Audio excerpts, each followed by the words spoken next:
Hello and welcome to the channel. My name is Peter and this will be the 7th article in this series about the swimming rules, and this one is about breaststroke starts and turns. Now, in last week's article I asked the question suggesting you have a think about why disqualifications are issued. Now, the way we go about swimming, it's conducted as a competitive sport. There are rewards for those who perform better. So it has to be governed by rules to make sure that things are done properly and no one gets an unfair advantage. So that's why the disqualifications are issued. They're actually done for the sake of all those who swam within the rules. And that's what the technical officials are there for, to protect the interests of all those who swam within the rules. If anyone got an unfair advantage by going outside the rules, the only thing an official can do is to issue a disqualification to make sure that the medals and the points go to those who deserve them. Now, the way this is done has changed over time. When recording was done entirely manually, an official would tell the timekeeper to write a DIS on their recording sheet, and then they would turn around and tell the swimmer what they'd done wrong, and would go over and tell the judges, assuming there were judges, which lanes were disqualified.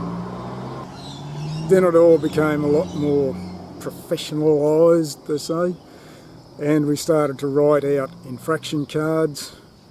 Some electronic timing was being used at that time, and so that was the way to, because there was no more paper sheets going back from the timekeepers to the recorders, we had to have some other way of notifying the recorders of disqualification, so we were writing infraction cards.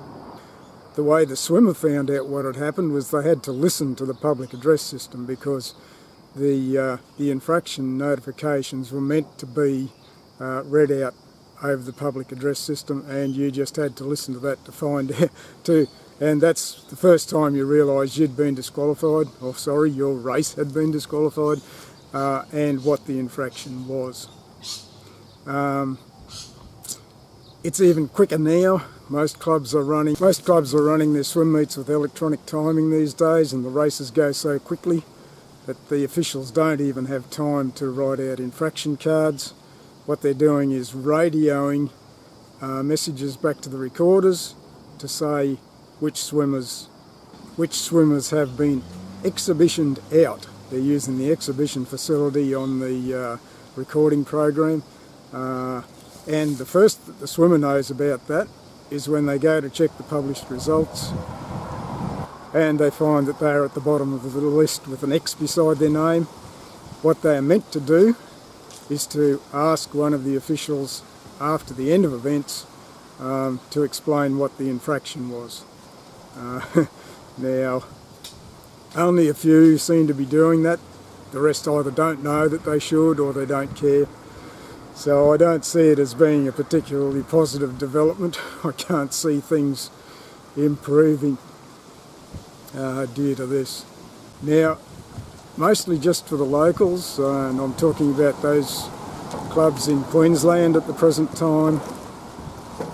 There's a state rule that swimmers who are 7 and under are not to be formally disqualified. The option we have there is to issue advisory stroke correction slips. When we had time to do that and we could still talk to the swimmers, I was using those. But now again, electronic timing has meant that events go so quickly that there's not even time to hand those out. So a lot of the novice swimmers don't even know that they still need to do something to get their strokes within the rules yet at this stage. Anyway, that's what we've got for now. This is in year 2017, so watch this space. Now to turn to our rules topic for this article. That is about the breaststroke starts and turns. And what I'm going to do here is, I've already recorded segments about this and included them in my big article about quality breaststroke versus ordinary breaststroke technique, and I'll simply add those segments in here.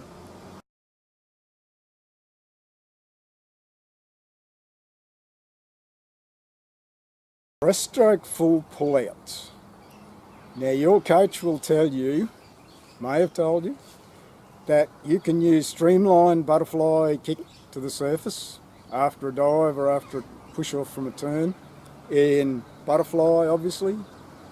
In freestyle you can. Even in backstroke. You can't use it in breaststroke. Not allowed. You're allowed one butterfly kick, and I'll tell you about that shortly. What you are allowed to do, and I stress allowed, because there's nothing to stop you after a start or a turn just popping straight up and starting to do breaststroke. This is the most that you are allowed to do underwater before your head surfaces in breaststroke after a start or turn. The rules say you're allowed to do one full pull all the way back to the legs, which is the only time during the race that you're allowed to do that. Just one. The head must break the surface by the time the hands turn inwards from the widest part of the second stroke.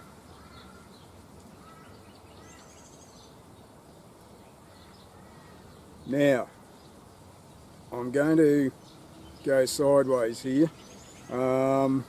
That's the rule.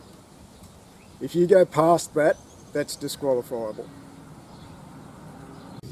If your hands go past that, the officials will say that is disqualifiable. Now, we don't get told the rationale behind the rules. We just get told what the rules are.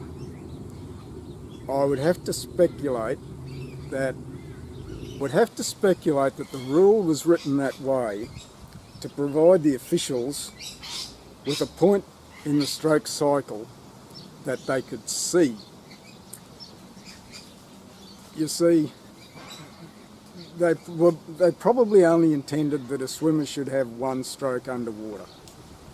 But when they recover, some will recover with their hands together, some could be spread out, you wouldn't know. You can't tell where they began to stroke. You can have two strokes underwater. By the time their hands get to here, somewhere here, the officials can't see where the hands are. So they had to pick somewhere where it was visible. And that's a pretty well-defined spot, the widest part of the stroke.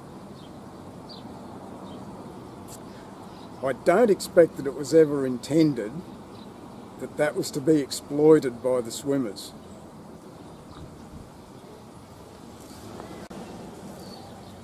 But now the coaches, in their wisdom, just know that you can swim faster underwater than you can on top, so they're saying stay under the water for the longest time you can.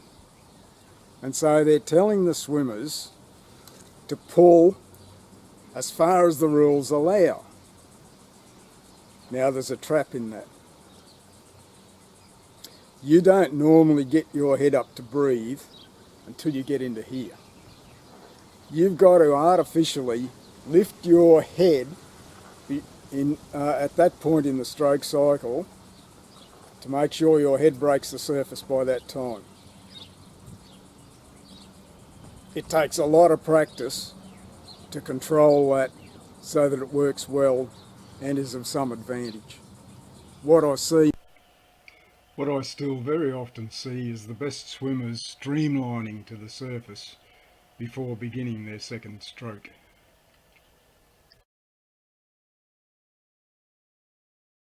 Most often is, in age group swimmers, is that they'll do their full pull, kick and recover, and then they'll do the widest possible scull that they can, just hoping that their head gets through sooner or later, and they've almost come to a stop.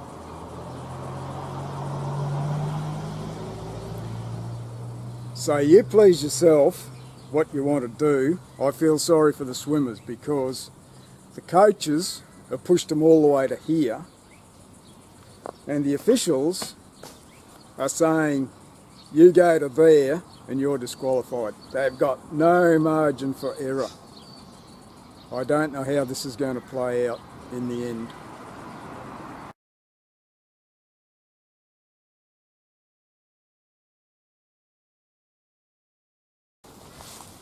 There's this one more thing that's now allowed in the rules, and that is where it says that a downward butterfly kick is permitted after the start or turn before the first breaststroke kick.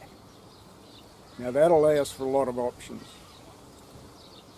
And again, I don't know why that was written into the rules, so I have to resort to speculation. I speculate that if you're a butterfly swimmer, you normally kick as you begin your stroke, and then you do your second kick. Start your second kick as the arms are pulling beneath the body, about here. Second kick, there. So you're a breaststroker and you dive in and you do your full pull, you might inadvertently do a little downward butterfly kick there. And under the old rules of breaststroke, that would have been disqualifiable. So I guess the rule's been written that way now to allow that.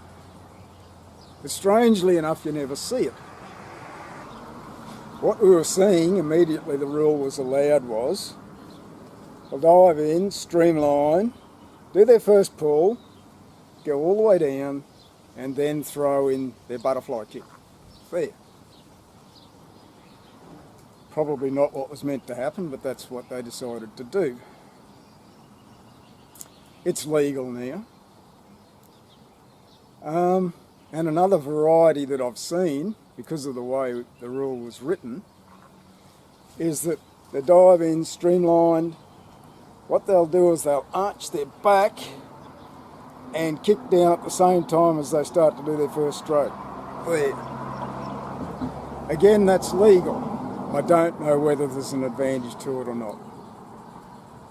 There are rules for everything in breaststroke, and here's one more that you need to take into account at those starts and turns, and that is the rule that says that the breaststroke cycle is one stroke followed by one kick.